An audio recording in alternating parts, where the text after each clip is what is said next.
My mother inspired me by showing that you can make it anywhere despite your race, age, or gender. You just have to believe. After Hurricane Katrina, New Orleans was in despair, and so was my friend Caitlin Boyer. She wondered what would happen to the destroyed books in the schools. So Caitlin started to collect books to send to New Orleans. Caitlin taught me anyone can make a difference. I had heard anyone can make a difference before, but only now did I realize that anyone could be me. Caitlin taught me to not stop until I reached my goal and follow my dreams no matter how far-fetched they are. My champion of courage is my great-grandfather, Edward Stroh. One day in 1956, he was driving in his car with my grandpa in the back. They were behind another car with 4 white teenage boys who all spit on the black woman and her child as they drove by. Horrified and angered, Edward got out of his car and handed a towel to the lady. By doing the right thing, he taught my grandpa how to believe in the same thing as Martin Luther King Jr., that all people, regardless of race, should be treated with respect. My teachers taught me that black and white belong together. My pastor taught me that there is only one race, the human race. My peers taught me to challenge society. My mother taught me that peace is the answer. My father taught me to have confidence in myself. I taught myself how to love. Frail, white-haired, and clad in simple white sari, my grandmother's sister. As a child, her action meant little to me. Today, I recognize the courage in them. Married into a affluent, high-class Roman family, she stepped across established, rigid social boundaries. She ran her shelter to impart economic skills to abandoned women, giving them a chance at life with dignity and honor. He came, he saw, and he conquered. He dreamt, he believed, and he achieved. Like the great Dr. King, he held fast on his dream, which bloomed as the years went by, as a spring flower does, and he became the renowned and prominent pediatric neurosurgeon he is today. I applaud those like King and Dr. Ben Carson, who, like a tree in the concrete, made persistence part of the definition of their being and just kept on growing. My champion of courage is Drew Phoenix. He taught me to stand up for what I believed in, no matter what it cost me. Reverend Drew Phoenix was formerly Reverend Ann Gordon before he transgendered. Reverend Phoenix put his job and reputation on the line for the equality of others, and that is why he is my champion of courage.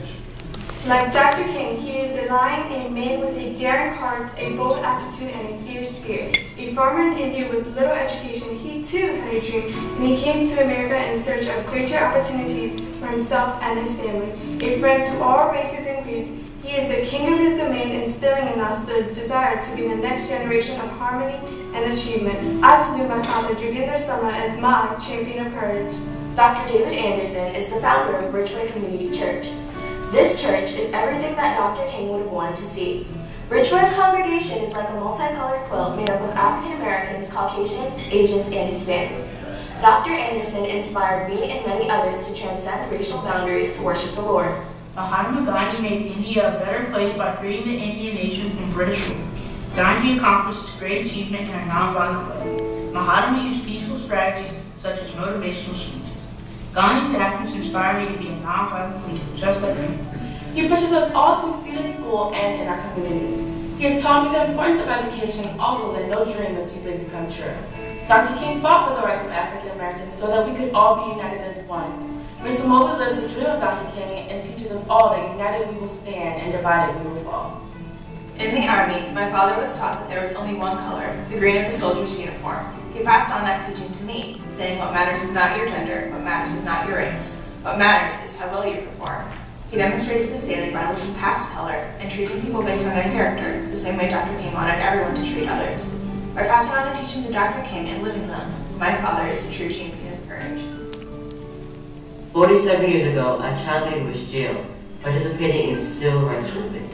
His name was Dr. Freeman Dabowski, my champion of courage. With humble beginnings in the segregated South, he beat the odds and received high honors from the Hampton Institute at age 19 and became our university president. He's an inspiring person, encouraging minorities to pursue careers in science and mathematics.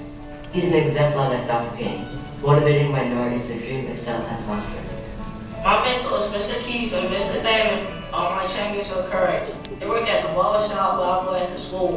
They explain my homework and encourage me to share my feelings out loud. They look out for me, my health, and my well-being. They keep me accountable for my academics, my actions, and my choices.